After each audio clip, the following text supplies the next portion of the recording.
Yang menarik dari, teori disruptive technology itu adalah bagaimana suatu teknologi yang sebenarnya tidak hebat-hebat amat, Iya. tapi dia bisa betul, dia bisa mengguncang, bahkan bisa menumbangkan apa yang membuat disrupsi itu terjadi. Oke. Nah, salah satu alasannya itu adalah yang namanya technological convergence, konvergensi teknologi. Konvergensi teknologi. Konvergensi teknologi itu gampangnya adalah kombinasi atau bersatunya beberapa teknologi menjadi satu yang kemudian mendisrupsi suatu industri tertentu. Itu contohnya adalah smartphone.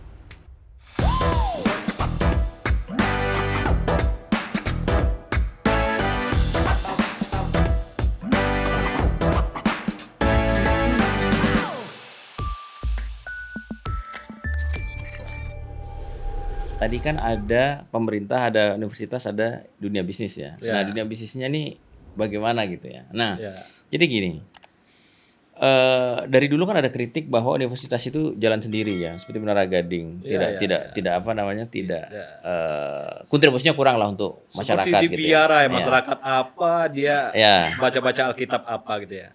Tapi saya melihat ini dua pihak sebenarnya. Ya.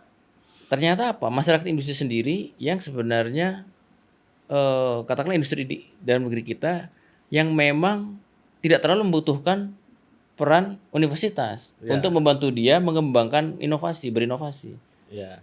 Dia lebih banyak, industri kita lebih banyak sebagai industri mesin jahit gitu ya, yang assembly aja sifatnya, atau sekedar jadi representative office, barang dari luar dia jual di sini, dipasarkan. Selemah-lemah iman ya di assembly ya. Dia tidak pernah mengembangkan dari awal gitu, tidak ada R&D-nya lah. Padahal R&D ini kalau dikembangkan di dalam, justru yang akan mengakibatkan ada kebutuhan terhadap universitas. Itu kenapa dia tidak sampai di situ? Apakah dia melihat nggak mungkin gitu, atau masyarakat negara nggak support atau apa?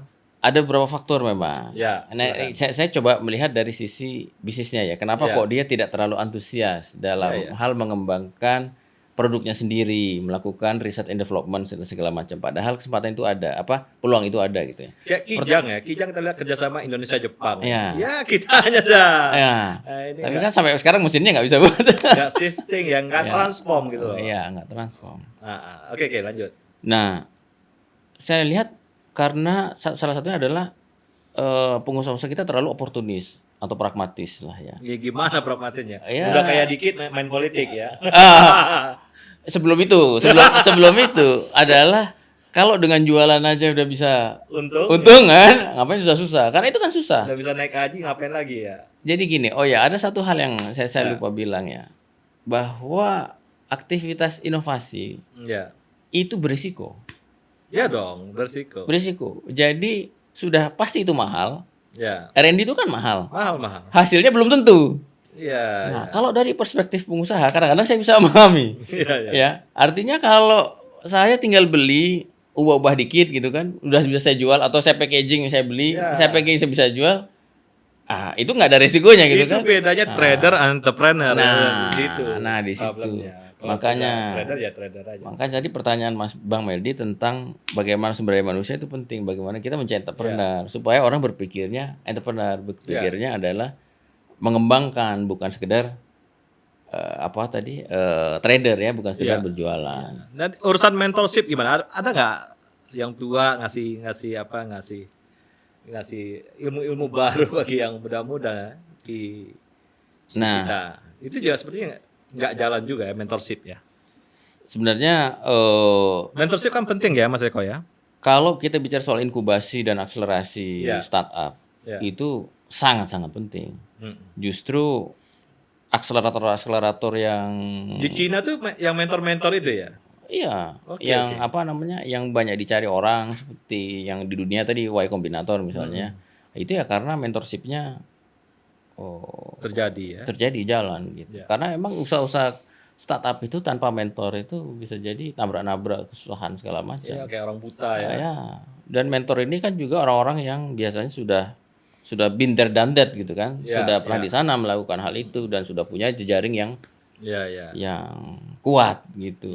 Jadi banyak yang bisa diharapkan dari mentorship sebenarnya. harus ada. Nah, jadi kembali ke industri tadi, ya memang begitu. Mereka kurang mau ambil risiko untuk melakukan proyek-proyek inovasi Ya. yang kalau mereka lakukan itu bisa lebih melibatkan universitas, bisa lebih ada link and match kalau dulu orang Iya, bilang iya. kan link and match. Nah, kalau pertanyaan Bang Meldi tadi apa sih? Apa karena nggak ada dukungan apa namanya dukungan pemerintah? Ya, Dulu ya memang. ya. Jadi tidak ada motivasi atau dorongan buat industri melakukan R&D. Nah, Dulu ya. nggak ada. Nah sekarang itu sudah ada peraturan. Nah, ini persoalan efektivitas pelaksanaannya itu persoalan lain ya. Ya, Tapi ya. setidaknya secara aturan itu Ada. sudah ada. Nama itu ada ya? Nah itu ada. Oke. Undang-undang sudah ada. Ah, Kalau tidak salah saya lupa nomor-nomornya. Cuman intinya gini. Kalau Bang Meli misalnya punya perusahaan, ya, terus berinvestasi di R&D 10 miliar. ya. Nah, investasi tersebut dengan bukti-bukti tentu saja bisa jadi pengurang pajak Oke. sebesar 300% bahkan. Wow. Jadi kalau ada buktinya misalnya bahwa itu pertama buat R&D, Hmm. ya, Ya. kedua ada kerjasama dengan universitas, itu bisa ada buktinya juga. Itu kalau dia gagal gimana? Nggak masalah. Pokoknya katakanlah Bang Edi ada pajak nih X gitu ya. Ah, ah. Nah, maka bisa dikurangi Dari 10 pajak itu? tiga Restitusi pajak ya. ya, semacam pengembalian pajak Kalian pajak ya. dari biaya R&D. Nah, jadi sekarang ya itu kan mengurangi resiko itu tadi. Ya, ya. Karena diganti uang saya untuk diganti dalam bentuk pengurangan Pengurangan pajak. pajak. Iya, saya kira itu ada ininya peran-peran Super reduction tax nama ininya. peran-peran pemerintah. Oh ya, sangat penting bahkan. Nah, kita bicara lebih bawah dikit nih. Karena sebenarnya kalau generasi kita kolonial ya itu kan nggak main di situ sebenarnya. Yang milenial gimana nih? Yang generasi-generasi yang di startup itu kan mereka yang banyak main di situ. Nah, saya kebetulan kan ada di SBM ya. Oke, oke. Kan nggak hanya milenial yang saya didik, tapi juga bawahnya generasi Z ya. Ya. Nah, sebenarnya saya melihat memang ada perubahan mentalitas nih, Bang Meldi. Saya sebagai dosen yang tiap Coba, hari. coba. Ini kita observasi Ya, psikologi dulu nih. Karakter-karakter gimana? kalau boleh saya bandingkan zaman kita dulu kuliah ya kan, 91, 90-an lah. Iya, ya. Yang namanya membuat bisnis, membuat usaha itu kan sesuatu yang sulit ya. Apa namanya? Sulit dalam arti kita harus punya modal, kita harus punya koneksi, kita harus macam-macam lah. Bisnis itu hanya bisa dilakukan oleh orang-orang tertentu gitu ya. Soft skill-nya harus luar biasa. Harus ya. luar biasa gitu ya. Nah, saya melihat ada pergeseran mentalitas Mm-mm. dengan generasi muda sekarang itu. Apa persoalan lebih soliter atau apa? Mereka lebih punya dalam tanda petik can do mentality. Oh, Jadi apa tuh? bikin startup itu Ya. nggak susah amat, biasa-biasa aja. Jadi apa ya, seperti bikin project aja gitu. Iya, iya, Kita buat aja gitu. Dan apa sesuatu yang hype gitu, sesuatu yang apa ya? Ya artinya tidak memandang bisnis itu sebagai sesuatu yang sesulit yang seperti kita dulu Kita gitu. bayangkan. Ya. Mungkin karena perkembangan teknologi digital juga. Iya, Sekarang kan iya. semuanya serba digital kan. Artinya kalau dulu kan bikin usaha, kalau mau bikin pabrik perlu dana sekian banyak Iya, segala iya. macam. Sekarang kita Ada kompleksitas. di ada situ. kompleksitas di situ. Nah, kalau sekarang itu dengan dana yang sangat minimal, memanfaatkan teknologi, Iya. memanfaatkan WhatsApp, memanfaatkan Instagram, itu sudah bisa jualan misalnya ya kan. Iya, iya. Dengan biaya yang sangat minimal. Jadi banyak hal yang bisa dilakukan sekarang itu. Dari dia menggali masalah di masyarakat sebenarnya kan udah bisa muncul tuh ya. Betul, dan itu banyak sekali. Dan saya melihat apa ya, kreativitas anak muda ini memang beda ya, luar biasa mereka. Mereka itu bisa melihat peluang sepertinya dengan mudah gitu. Dan mewujudkan peluang itu menjadi bisnis gitu. Tapi kalau kita lihat data gitu ya, tingkat kegagalan tinggi ya. Dan itu kan pasti tinggi, pasti tinggi. Pasti tinggi ya. Ya. Nah, gimana ceritanya itu?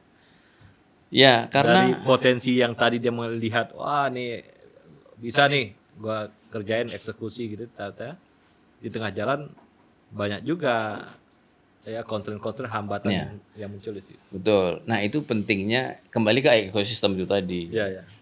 Nah, kita cukup bersyukur lah. Saya tidak bicara ini sudah kondisi yang memuaskan, tidak ya. Ya. Tapi setidaknya sekarang itu di tiap universitas kita punya inkubator. Oke. Nah, di luar universitas banyak juga inkubator yang disediakan oleh katakanlah misalnya perusahaan-perusahaan besar ya. Perusahaan Ya. besar itu punya inkubator, Telkom punya misalnya ya. Iya, ya. Telkomsel punya misalnya dan perusahaan lain ya. Ya. Mereka juga punya inkubator bahkan akselerator juga. Ya.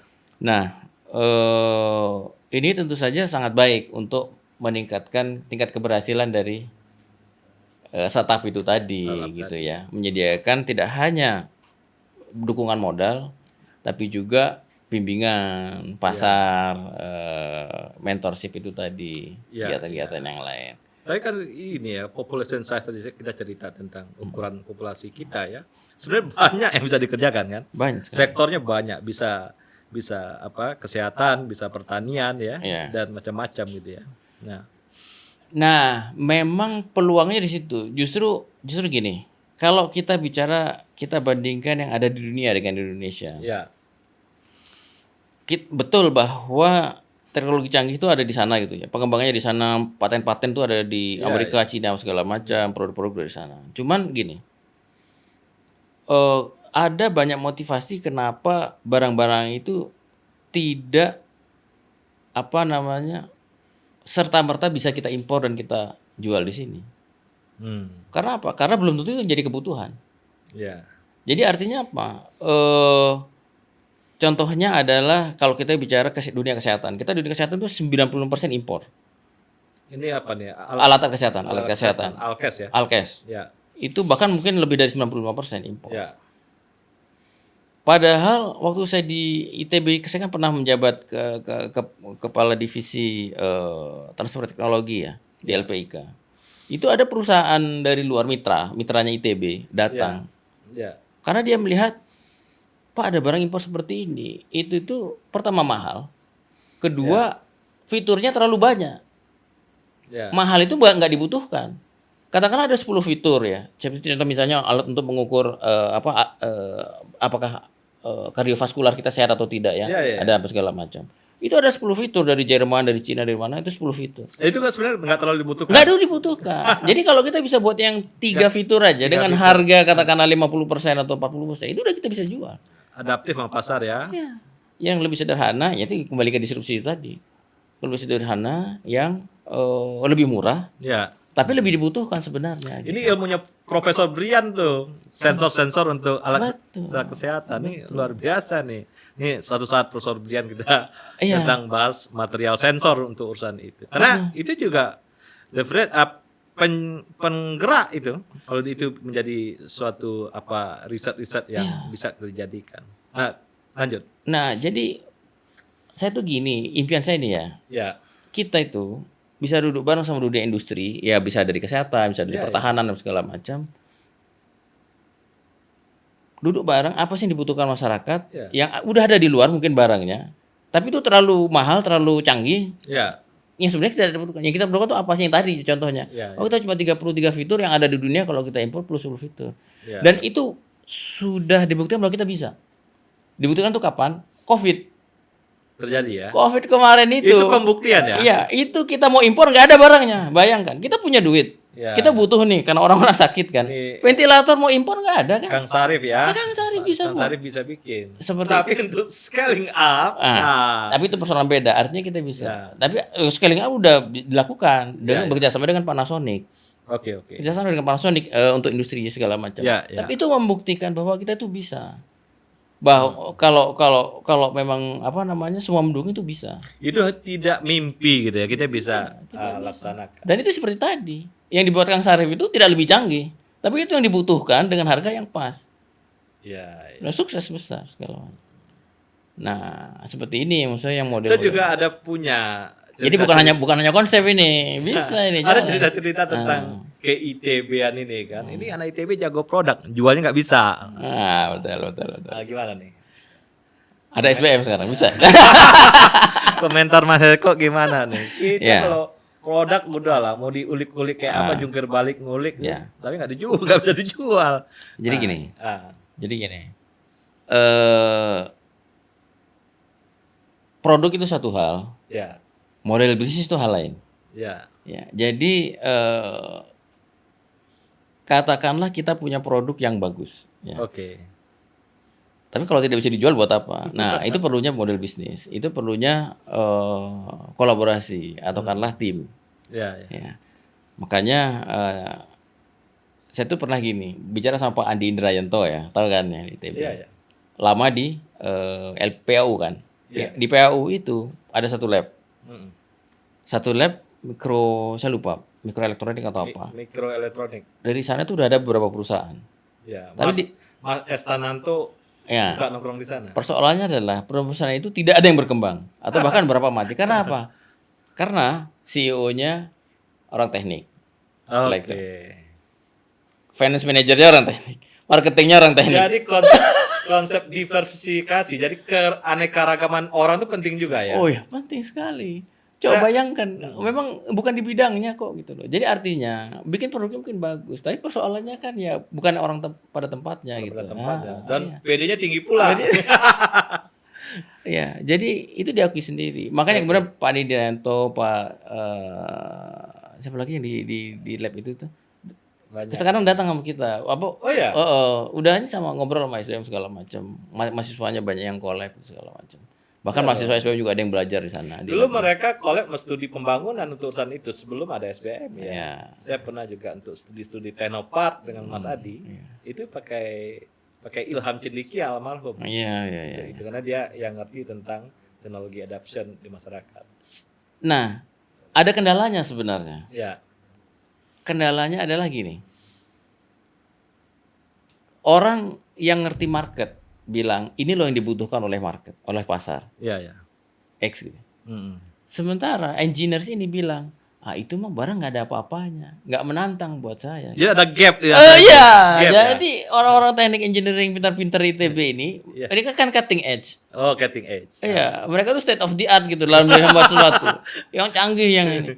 Ya. Padahal nggak perlu. Ya, ini pasar perlunya yang di sini gitu. Iya, Nah, itu sekarang ada gap. Jadi mereka nggak tertarik membuat ini. Ini spek untuk market orientednya kurang nih. Nah, itu dia. Itu yang masih harus. Dan itu yang bilang Pak Adiran artinya sudah Pak Adiran itu cenderung yang ke sini, yang mau ngerti pasar. Ya. Tapi dia kesulitan untuk menemukan. Ya kita punya contoh yang Bukit Bintang yang Mas Budiman Sujatmiko kan. Kita nggak tahu nih sejauh mana perkembangannya. Itu juga mengalami. Jadi Mas Adi juga yang menggunakan koperasi untuk handphone ya. Nah, itu juga ada kendala-kendala. Market tuh memang segalanya lah. Nggak bisa kita. Nah, itu dia karena kita kadang-kadang kendalanya adalah bagaimana menggerakkan kita supaya mau mengembangkan sesuatu yang lebih katakanlah tepat guna ya, bukan canggih gitu. Ya.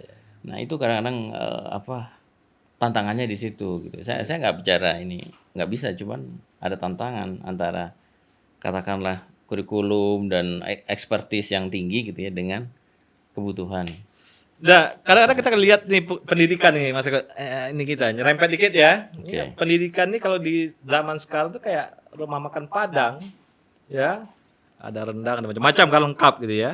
Kalau kita butuh sebuah keinginan tertentu dalam bisnis bidang tertentu, kita caplok aja mana yang kita butuh. Tentunya seorang pendidik harus menghidangkan semua itu, ya kayak gitu kan? Ya enggak? Untuk memberikan mereka pilihan-pilihan. Jadi ada kombinatorial tentang bidang-bidang. Maka prinsip pendidikan merdeka kan di situ sebenarnya. Ya. Lu maunya yang mana? Mau makan apa hari ini? Mau makan ayam pop, makan apa gitu. Nah, ini rada berat. Ini rada berat tapi menarik juga. Cuman gini, mungkin saya bicara dari perspektif manajemen ya, karena kan saya ngajar di SBM ya. Ya. Memang ada katakanlah menu-menu utama yang tidak pernah bisa digantikan ya. Misalnya ini wajib manajemen keuangan. Ya. Keuangan itu bagaimanapun juga ya. Itu dah ini ya. Ya, tetap akan ada gitu dulu sampai sekarang gitu ya. Mau zaman industri 1.0, 2.0, manajemen keuangan ya manajemen keuangan, manajemen operasi juga. Ya pasti berubah lah. Cuman tetap ada namanya itu gitu. Prinsipalnya itu ya, fundamentalnya itu. Cuman gini, nah menariknya adalah kan ada perkembangan teknologi nih, perkembangan zaman. Dulu analog, manual, sekarang digital gitu kan. Digital, nanti isunya berkembang lagi ke arah sustainability, keberlanjutan. Oke. ya kan? Nah, di sini menu-menu itu perlu kemudian katakanlah ada flavornya gitu ya. Flavor nih, Ya, seru nih ada ya. flavor. Jadi kurikulum perlu dan itu kita lakukan di Ah, manajemen kita lakukan, ya. perlu diperbarui. Makanya ada perubahan kurikulum tiap 5 tahun. Ah, Jadi sekarang misalnya apa namanya di SBM kita punya prodi kewirausahaan. ya. Nah, di prodi kewirausahaan itu dulu namanya prodi kewirausahaan kan pasti mahasiswa punya proyek-proyek bisnis, Ya. membuat apa. Ya, ya. Dulu di awal-awal bisnis mereka adalah bisnis-bisnis yang sifatnya fashion ya, Ya. food, Nah, ya. lifestyle Ini anak seperti muda itu. banget tuh ya. Iya. Ya, ya. Ah, Nah, karena ini sekarang digital, kita di kurikulum baru nih mengarah ke teknologi based, harus teknologi based Ya. bisnis. Ini yang bikin shifting kan teknologi base-nya. Betul, Ya. Ah. teknologi based bisnis. Jadi bagaimana kalau katakanlah fashion, tapi fashion yang ya setidaknya marketingnya udah pakai Yo, digital ya. channel, Ya. atau bahkan kalau bisa ini tuh tidak hanya fashion tapi juga ada, saya nggak tahu, mungkin ada yang punya ide ada GPS-nya atau ada sensor apa gitu ya Itu yang dari bisa aspek mengukur produk ya. produk misalnya, belum lagi. Jadi jadi artinya ada aspek teknologi. Apa bahkan lebih bagus lagi kalau memang benar-benar produknya juga teknologi. Ya, ya, dong. Mungkin kolaborasi dengan FTI, kolaborasi dengan Ya, ya. Stay segala macam ya. Nah, jadi dan anak-anak SBM yang katakanlah latar belakangnya sosial, kita kenalkan juga dengan teknologi. Apa itu 3D printing, Ya. apa itu game, gamifikasi, bagaimana melakukan coding sederhana gitu ya. Ya, ya. Apa itu IoT. Pak Budi Harjo misalnya, kita undang sebagai mentor untuk mengajar IoT. Jadi diajar tuh mahasiswa SBM, bukan mahasiswa teknik, kalau mahasiswa teknik udah biasa ya. Ya. Mahasiswa SBM yang latar belakangnya sosial, diajar itu sensor suhu, tipenya ES berapa misalnya, sensor kelembaban. Nah, mereka udah memikirkan mau dibikin apa ini, solusi seperti apa gitu. Ya, ya. Nah, jadi ada teknologi base. Kedepannya, mungkin 5 tahun, 10 tahun ke depan, mungkin kita yang lebih ke arah sustainability Saya melihat kurikulumnya. menu pengajaran untuk itu yang tadi itu yang digital itu saya melihat lebih banyak kayaknya ke digital marketing malah. Yang teknologi base itu saya kira menarik untuk itu. Masih baru memang, katakanlah. masih baru. Iya, jadi kalau digital marketing kan sesuatu yang Yang dari sosial media iya, maksudnya. itu mah lebih buat mereka ya, anak-anak ini kan digital native ya. Itu Iya, sih nggak ada digital native. Mereka sebenarnya nggak ada kesulitan. nggak ada kesulitan di Lebih situ canggih ya. dari kita bahkan Iya, iya, iya. soal penggunaan gitu ya, Iya, mengadopsi iya. ya. Nah, Tapi kalau teknologi base itu kan pengembangan juga ya, pengembangan teknologinya sendiri gitu. Bagaimana mengemas katakanlah sensor dengan katakanlah prosesornya menjadi satu sistem atau satu solusi katakanlah untuk membuat device Ya. atau satu alat melakukan kontrol terhadap katakanlah seperti misalnya contoh kemarin tuh ini apa namanya, jamur. Oh, jamur diapain jamur? Iya, jadi dia buat ininya. Dikasih GPS jamurnya? Bukan. Untuk mengontrol ruangannya. Oh, Tekanan oke. apa suhu dan kelembaban ruangan kan penting tuh. Jamur kan harus lembab ya, harus Temperatur sensor, iya. humidity. Humidity. Iya, iya. Nah, seperti itu. Itu ilmunya Profesor Brian itu. Ah. Adalah sedikit di situ ya. Ya, Untuk contoh sensor-sensor. contohnya Tentu seperti itu. sensor-sensor kimia itu penting. Iya. Ya, karena pertanian, medicine, kesehatan itu Ya. ilmu sensor kimianya, material sensornya di situ. Karena Betul. terkait dengan ya temperatur, humidity dan macam-macam ya, atau reaksi-reaksi kimia tertentu. Saya kira itu juga di Indonesia harus dikembangkan dengan baik gitu ya. Nah, ini bibit-bibit kita ini sebagai farmer ya.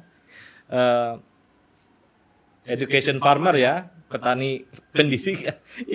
Ini apa udah muncul nggak? Kelihatan ini anak-anak dari potensi itu ada kelihatan Kalau di SBM sendiri. kalau di SBM, nah sebelum Ini kan sebenarnya ada persoalan kolaborasi kan yang kita nggak. ya, nah dulu itu sebenarnya kalau kolaborasi itu kita sudah lakukan beberapa model yang katakanlah kurang efektif ya. Misalnya kita tawarkan satu kuliah, di situ ada mahasiswa SBM dan mahasiswa fakultas lain untuk gabung gitu ya, Ya. membuat tim. Pernah kita coba dan masih kita coba, Ya. tapi kadang-kadang kurang efektif karena apa? Karena nggak nyambung gitu ya. akhirnya yang Ya, ya. dari elektro gabung dengan elektro lagi. Kalaupun ada yang gabung dan menjadi startup, itu biasanya punya pertemanan sejak SMA misalnya. Ya, ya. Jadi tidak oleh kita gitu yang mendesain kuliah gitu ya. Mereka memang sudah dekat gitu, pertemanan lah, lingkaran pertemanan gitu ya. Kawan lamo ya. Nah, kawan lamo, itu yang terjadi. Ah. Jadi masih karena apa? Karena gapnya ternyata tinggi dulu ya. Ya. Artinya anak SBM itu ya sama sekali nggak ngerti teknologi, sementara ini nggak ngerti ini, jadi nggak nyambung lah. Dan nggak nyambung. sosial juga bisa masuk ya. Iya, nggak nyambung. Nah makanya akhir-akhir ini kita coba kenalkan teknologinya Ya. ke anak-anak SBM gitu ya, yang katakanlah non teknik gitu ya, supaya bisa lebih nyambung sehingga kalaupun mau digabungkan dalam satu tim tuh Ya. bisa gitu. Oke. Intinya segitu. Ini terakhir nih ya, mungkin sedikit lebih makro ya, lebih holistik lah tentang ini ke depan nih bangsa nih urusan disruptif teknologi ini apa nih? Apa nih yang menjadi concern utama Mas Eko nih? Kata kuncinya apa nih kita ini? Kata kuncinya ya. Oke, saya kebetulan terlibat di beberapa penelitian terkait misalnya dengan energi akses. Energi akses. Ya, bagaimana menyediakan energi untuk daerah 3T, terpencil, terluar, saya lupa satu lagi. Menggunakan teknologi microgrids ya, pakai apa namanya? Ini yang off grid nih. Yang off grid. Oke, Karena off-grid. nggak mungkin ada on grid. Kita tidak bicara on grid ya, karena Ya, ya. itu daerah terpencil. Itu salah satu contoh saja bagaimana Indonesia itu masih punya banyak persoalan yang bisa Ya. diselesaikan dengan teknologi. Oke. Kalau kita mau ke sana gitu loh. Artinya teknologi yang memang dibutuhkan ya. Contoh Ini uniqueness Indonesia ini ada nih. banyak. Contohnya lagi adalah kalau kita lihat ini contoh yang lain ya, Ya. terkait dengan masyarakat dan langsung. Ya. Contoh yang lain adalah para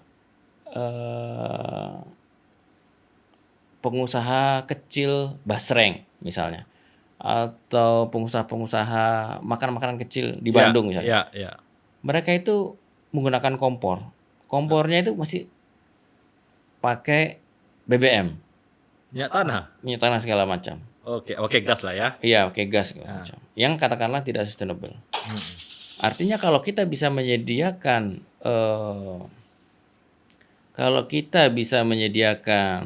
kompor biomasa gitu ya. Yang secara teknis sebenarnya tidak terlalu sulit gitu ya. Nah, itu size-nya besar itu. saya sangat besar. Ya, Karena itu banyak. Baru bicara Jawa Barat, Bandung atau Jawa Barat, belum lagi kalau bicara Indonesia.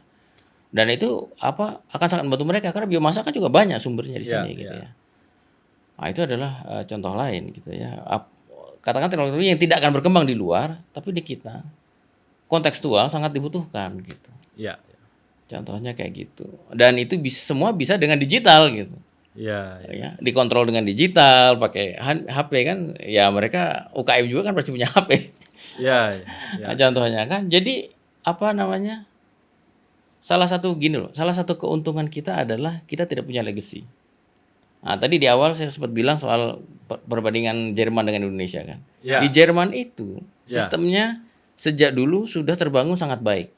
Sistem logistik, sistem katakanlah pembangkit energi listrik, apa segala macam.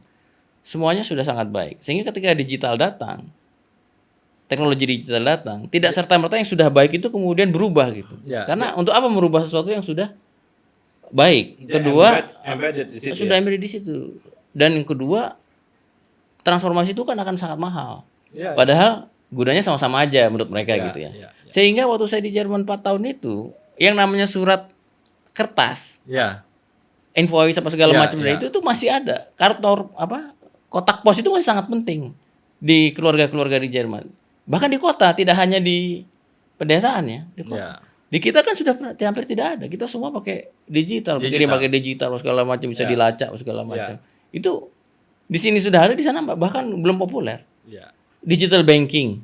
Di kita kan sudah sangat luar biasa kan dengan e-wallet apa segala macam. Di sini nggak ada. Taksi apa segala macam. Di sana itu nggak ada. Masih taksi biasa. Ini kelebihan kekurangan nih cerita nih. Di sana itu karena legacy, mereka tidak bisa pindah seperti kita secepat kita ya. memanfaatkan teknologi digital. Jadi kita lebih agile. Kita ya. lebih agile. Jadi Kita kesempatannya lebih di agile. situ. Karena kita tidak kehilangan apapun. Ya, kita lebih agile karena Iya. kita dulu adalah suku pedalaman kan. Kita tidak punya apa-apa gitu. Iya. Kita dulu tidak punya apa-apa gitu. Iya. Jadi ketika digital datang, ya itu kita manfaatkan habis-habisan gitu. Sehingga banking digital kita lebih maju daripada Jerman. Saya bisa bilang itu. Saya mengalami sendiri di sana. Logistik, apa segala macamnya. Ya. Nah, jadi itu apa namanya kesempatan sebenarnya. Oke. Terima kasih Mas Eko Agus Prasetyo, hari ini Sama-sama. cukup dalam ya. My Kita pleasure. membahas macam-macam ya kita bahas hari ini. Inilah Mas Eko Agus Prasetyo. Terima kasih.